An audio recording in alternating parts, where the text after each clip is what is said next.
My name is Avery Cole, I'm 36 years old, and this was the day my own family looked me in the eye and decided I was worthless.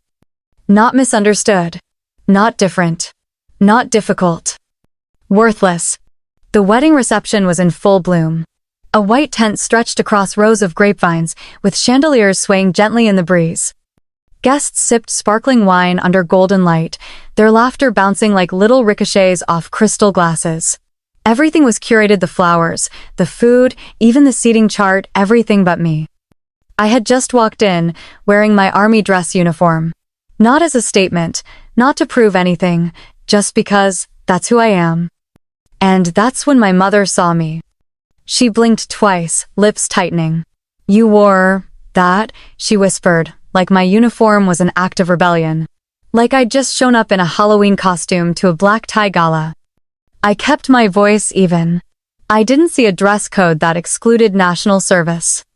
She flinched just slightly, then turned away to adjust her pearl necklace. "No hug. No, we're glad you're here." Just that one little jab, delivered with practiced politeness. A few minutes later, I sat down at my place card. It didn't say Avery. It didn't say daughter. Just Staff Sergeant A. Cole. A rank, a placeholder, a warning label. Next to me sat an empty seat, the one my brother didn't bother to fill. "Still playing Army girl, huh?" he muttered earlier when I arrived. That's my older brother, Connor, tech millionaire. The pride of the family. Today's groom. I hadn't seen him in over a year, and that was all he had to say. The table fell into its usual rhythm, Connor bragging about his app's latest funding round, my mother discussing her new Pilates instructor. My father reminiscing about golf and real estate like those were acts of patriotism. I tried to speak once about a little girl I'd saved in Syria. She was 7. Orphaned in a missile strike. I carried her 2 miles under cover of darkness, through mortar fire and crumbling buildings. But the moment I said, explosion, my mother cut in sharply. "Let's not talk about bombs at the dinner table. It's Thanksgiving." And just like that, I was silenced. Again. Not one person looked at me. Not one person asked what happened to the girl. Not even, did she make it? So I sat. Quiet. Picking at cranberry sauce I didn't want. Listening to laughter that didn't include me. I was blood to them but not family. That night, I stood alone in the backyard. The same patch of grass I once ran barefoot across as a child. The air was cold. The stars were dull. And inside, the windows glowed warm with light and laughter, a world I didn't belong to. I shoved my hands into my uniform pockets and wondered why I'd come back at all. Wondered why I ever tried. But I didn't cry. Because medics don't cry in the field. We assess. We adapt. We stabilize. And that's what I did. Stood still. Waiting. Watching.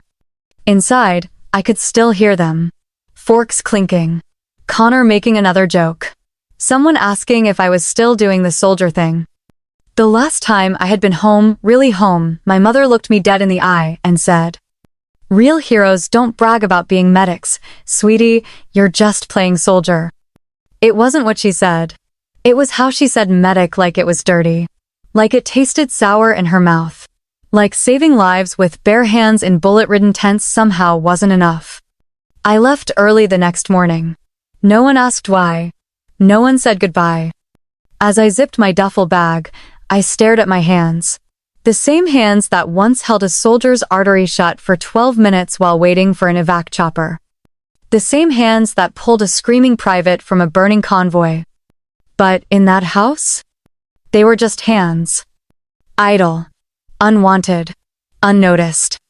I left without looking back. But that ache, that slow, heavy ache of being unseen by the people who were supposed to know you best, it came with me. Have you ever walked into a room full of people who share your name? And still felt like a ghost? Have you ever sat at a table with your own family and felt like a stranger they only tolerate out of habit? That day, I realized something. I was done proving myself to people who had already decided what I was worth. But that doesn't mean I stopped hoping someone, somewhere, would finally see me. I wasn't angry that they didn't clap when I walked in. I was angry they never asked where I'd been. Because behind the uniform, the rank, the cold eyes they didn't recognize anymore, was a woman who had crawled through fire, crossed borders, and brought people back from the edge of death. And they couldn't even ask her how the drive home was.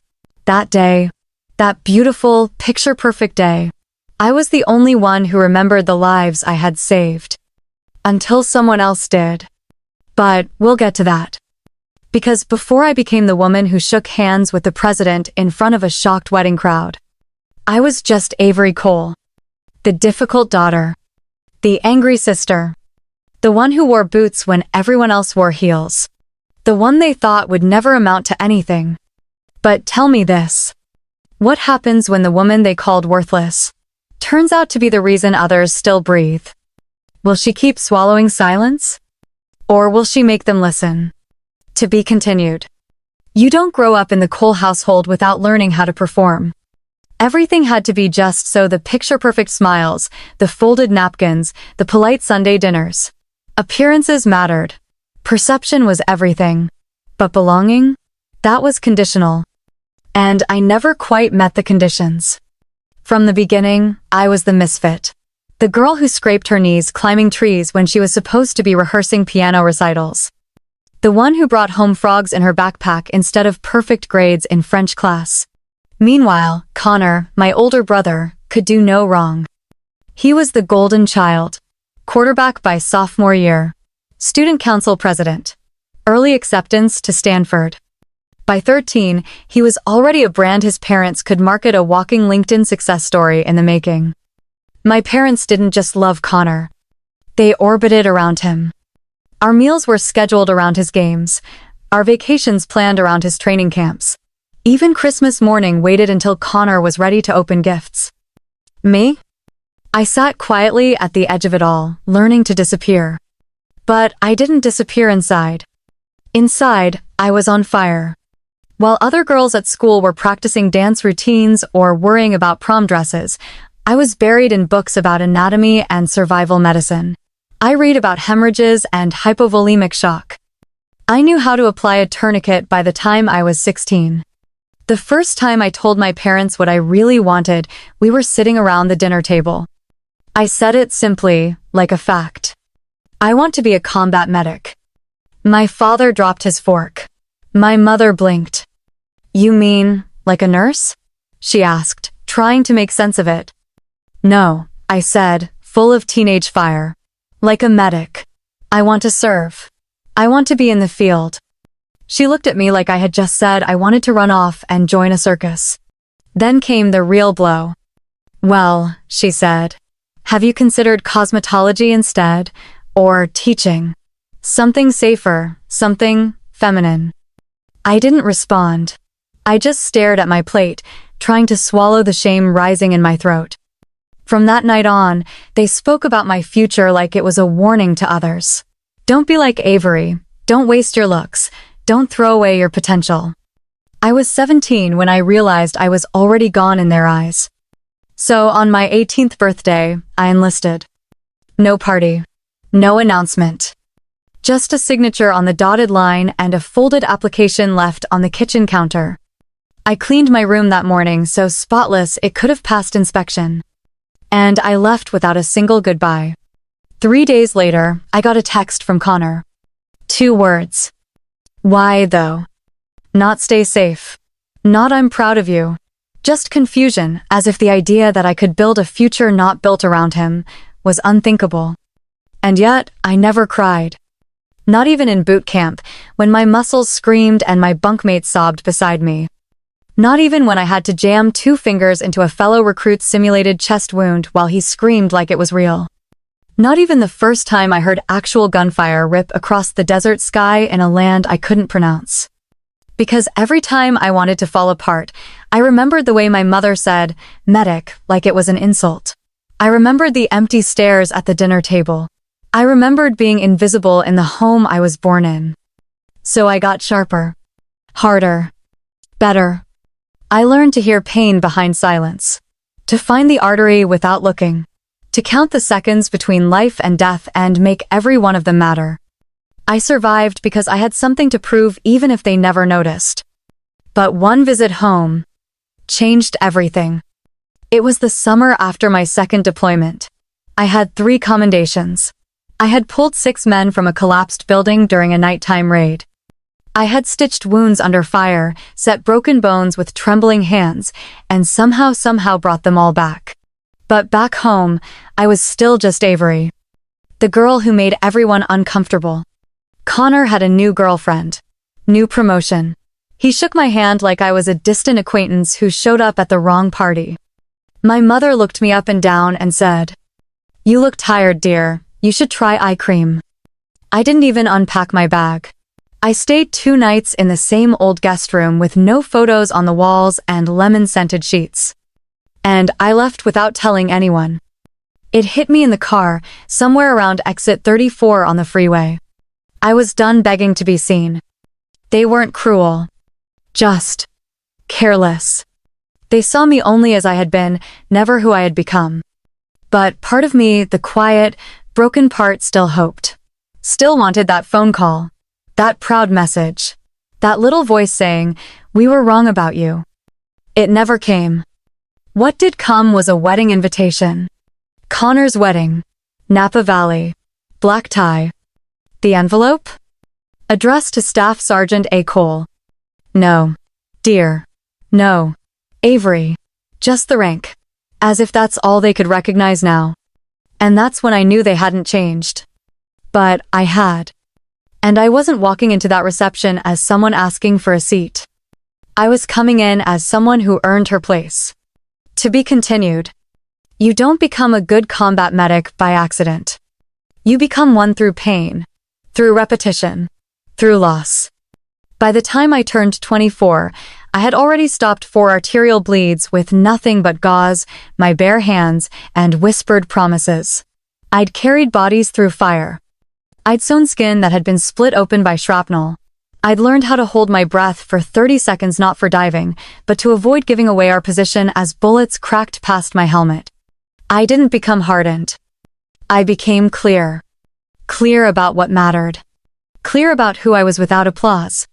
Clear that I didn't need my family's pride to survive because I'd found something stronger. Purpose. But the moments that shaped me most, they didn't happen in front of medals or command tents. They happened in the dirt. In the silence. Like the night in Kandahar. Our convoy had been ambushed, a textbook IED trap followed by small arms fire.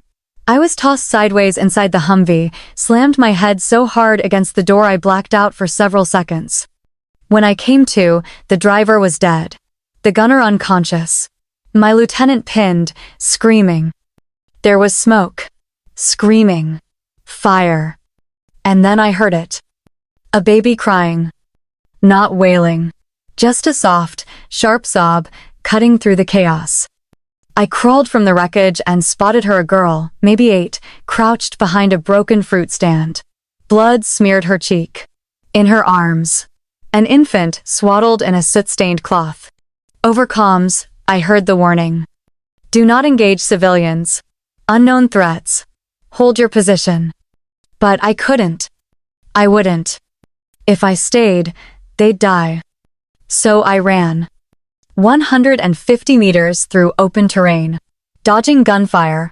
Feeling bullets kick up dirt at my feet. My medical pack ripped. My lungs burned. But I reached her. I dropped to my knees. Shielded them with my body. The baby was barely breathing.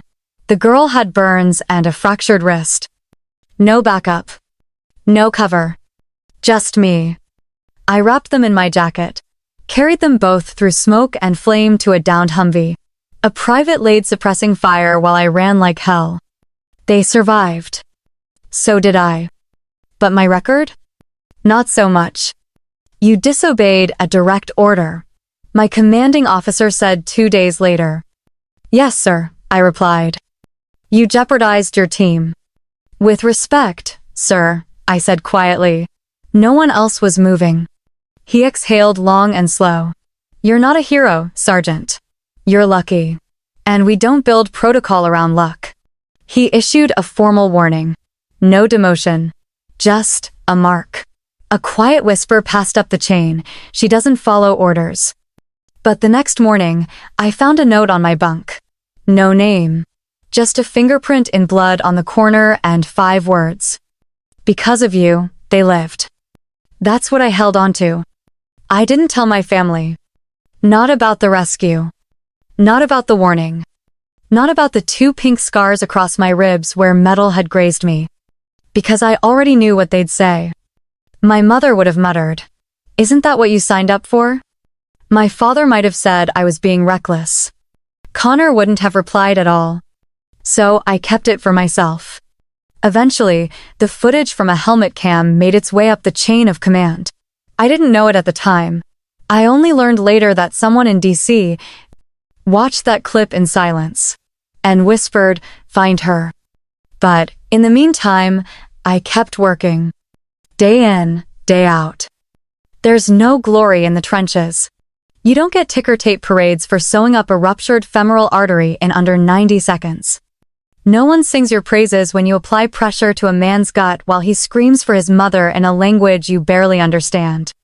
You just keep moving. You have to. Because if you stop to feel, you drown in it. I learned to breathe in 10-second intervals. I learned to drink my coffee cold and shower with my boots nearby. I learned that silence in a triage tent was sometimes louder than gunfire. But one day something shifted. It wasn't a medal. It was a moment. I was stationed in Fallujah when we got the call. A civilian convoy had taken a wrong turn and wandered into an ambush zone. When we arrived, it was carnage. A team leader was dragging himself forward with rebar jammed through his thigh, still trying to give orders.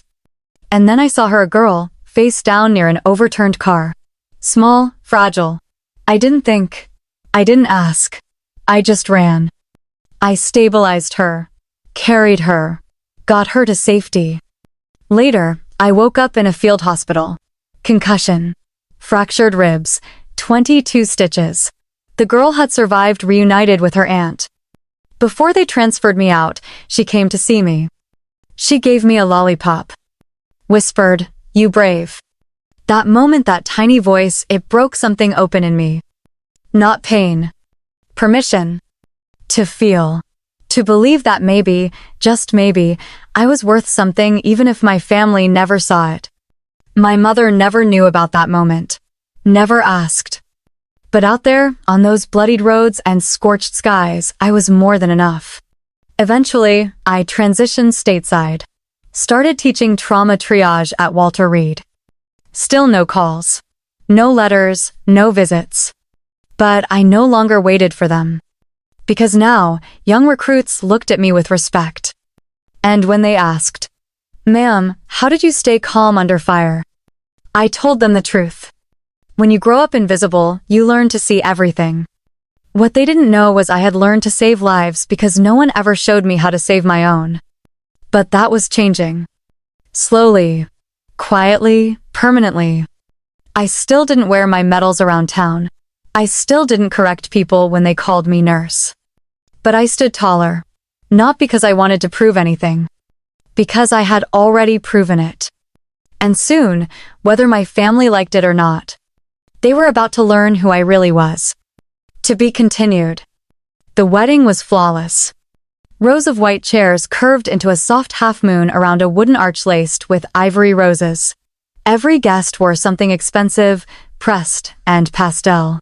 The air smelled like lavender and champagne. And I stepped out of the rental car in full dress uniform. My boots clicked against stone tile like gunshots in a library. The valet hesitated before taking the keys, his eyes flitting between my ribbons and my face. "Thank you for your service," he said, unsure. "You're welcome," I replied, and walked straight into the lion's den. Inside, everything gleamed: imported glassware, curated music, perfectly folded place cards, and yet, I'd never felt more out of place. Or more sure that I belonged there anyway. My mother approached, her pale gray gown hugging a frame stiff with tension.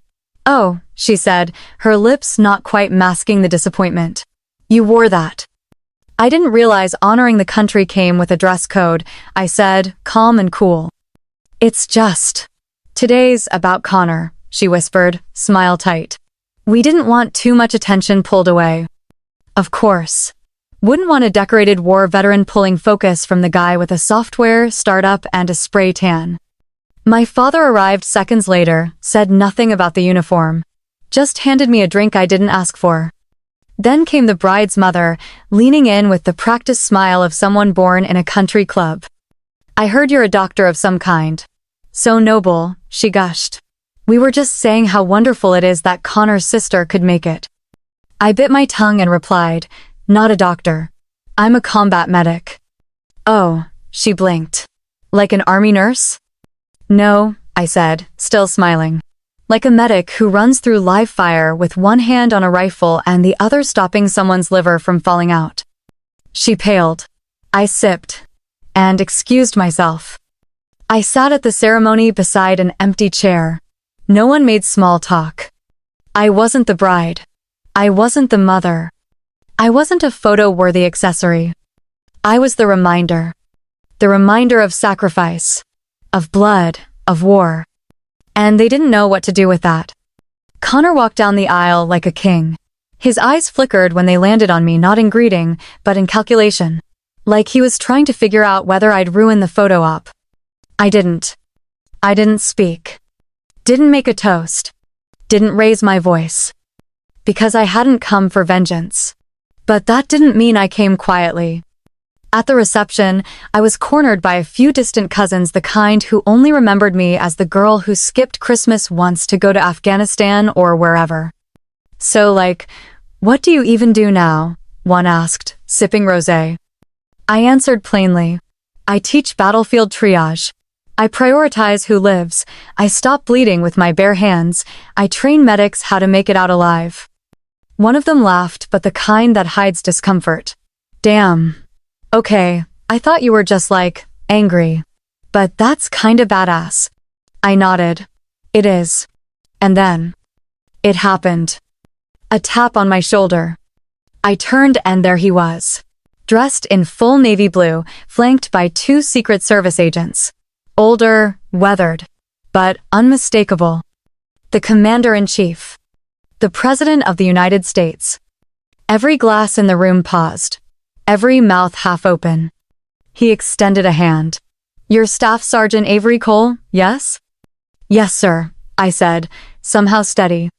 He held my hand longer than protocol required, looked me square in the eye. I've read the file. You've saved more lives than any general I know. I've wanted to meet you for a long time. My breath left me. Behind me, my mother gasped. The president turned to the stunned crowd. She didn't just serve, he said. She rewrote how we train for wartime triage. Because of her, the survival rate in high-risk zones increased by nearly 40%. That's not just brave, that's genius under fire. He said it like a benediction. I stood there, a monument in boots and bars, while a room full of curated smiles was forced to see me fully, finally.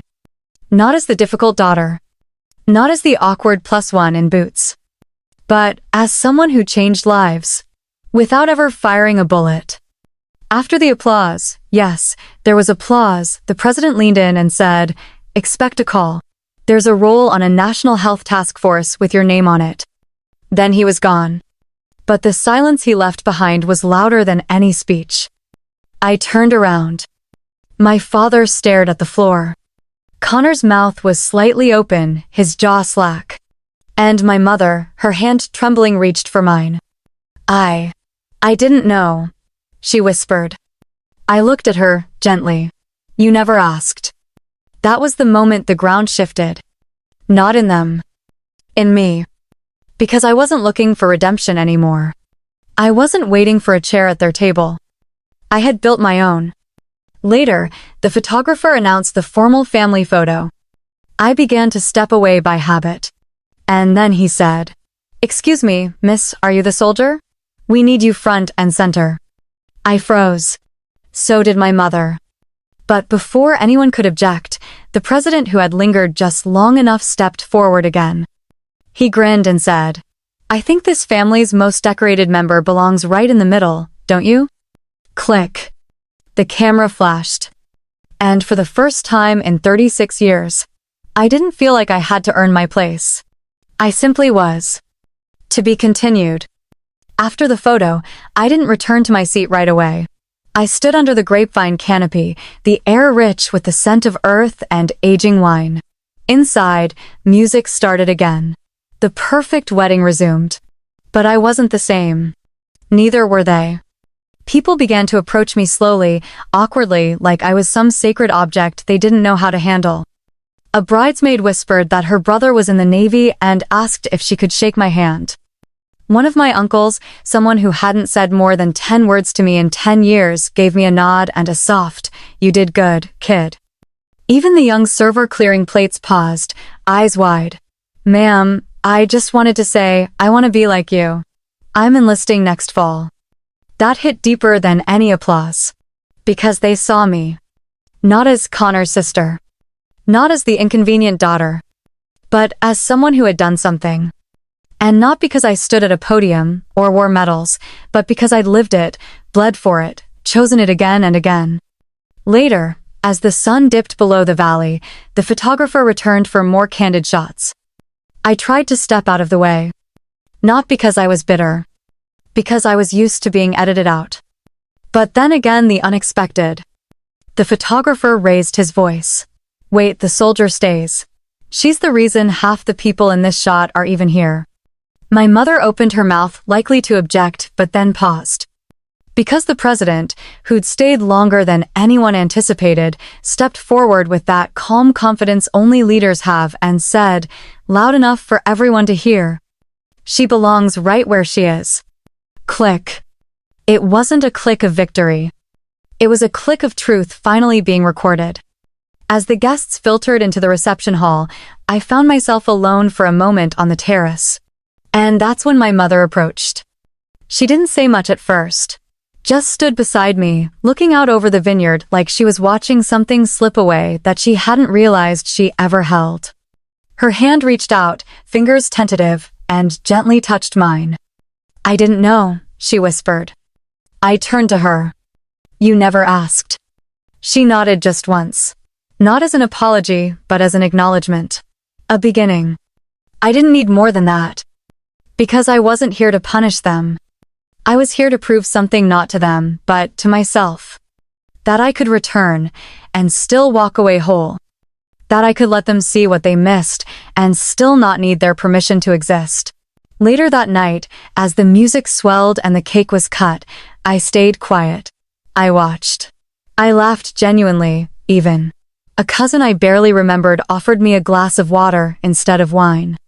He stood beside me for a long moment, then said, "You know, I used to think you were just angry." I looked at him, not coldly, just steady. "I was." He nodded. "But I get it now. It's hard being told you don't belong in your own family." I didn't reply. I didn't need to. Because he got it. And sometimes, that's enough. In the days that followed, something strange happened. My inbox filled. Not from my family, not at first, but from strangers. Guests. People who'd seen the clip someone had quietly recorded of the president shaking my hand. It had made the rounds on local news. President honors war hero at private ceremony. Nurses wrote to me. Mothers. Young women who wanted to enlist. Medics who said they'd printed out my battlefield protocol and taped it to the walls of their tents. And in the middle of those messages, one from Connor. Just 2 words. "I'm sorry." I didn't respond. Not because I was angry. Not because I hadn't forgiven him. Because forgiveness doesn't always need a reply. Sometimes, it just is. Weeks later, I stood at the front of a classroom at Walter Reed. A new group of recruits sat before me, tying tourniquets with shaking hands. One young man glanced up, hesitant. "Ma'am, are you the one from the video, with the kids?" I smiled. "Yes. But I'm also the one who's going to fail you if you don't stop wrapping that gauze like it's a Christmas present." The class laughed. So did I. Not a polite laugh. Not a performative one. A full, rich, belly laugh, the kind that cracks open something you didn't know was still healing. That night, back in my apartment, I sat on the edge of my bed, staring at my uniform hanging in the closet. It still shimmered with ceremony, still held the scent of smoke and sweat and sun. But for the first time, I didn't see it as armor. I saw it as truth. Not who I became in spite of my family, but who I chose to be because of what they couldn't see. Because now, I knew. I don't need to be the center of the photo. I don't need the headline. I don't even need the medal. What I needed, what I had chased my entire life, was to know that I was not worthless. And I got that. Not from the people I was born to, but from the lives I touched. From the little girl in Syria who gave me a lollipop. From the soldier who bled out in my arms and whispered, "Tell my wife I wasn't scared." From the recruits now learning how to save lives like I once did. And maybe even from a mother who, for the first time, reached for my hand instead of pointing a finger. So now, when people ask who I am, I don't lead with rank. I say, "My name is Avery. I'm 36, I've seen war, saved strangers, and I've learned how to live with silence." My family once called me worthless. But the commander-in-chief looked me in the eye and said, "You've saved more lives than any general I know." And you know what? I believe him. Because now, finally, I believe me. Have you ever been told you didn't belong only to prove they were wrong? Share your story. You're not alone. And remember, you don't need permission to be extraordinary. You just need the courage to be seen.